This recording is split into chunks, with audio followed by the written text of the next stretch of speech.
Abraham হারান দেশে বাস করত। ঈশ্বর বললেন, আব্রাহাম, আমি চাই তুমি হারান ছেড়ে অন্য কোথাও যাও। কিন্তু ঈশ্বর আব্রাহামকে কোথায় যেতে হবে তা বলেননি।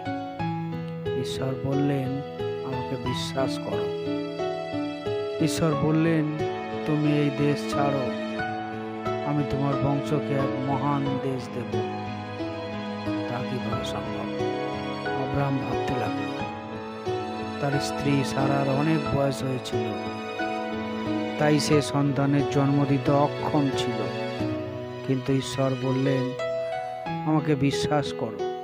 ঈশ্বর বললেন, যেখানে যেতে বলছি সেখানে যাও, এবং আকাশের তারাদের থেকেও তোমার বংশধরের সংখ্যা অনেক বেশি হবে। তাদের মাধ্যমে সমস্ত পৃথিবী আশীর্বাদ লাভ করবে।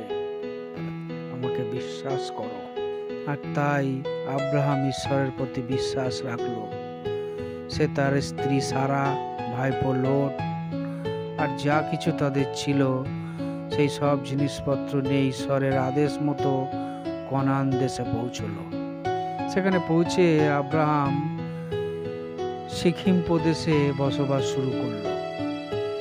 এখানে ঈশ্বর তাকে দেখা দিলেন।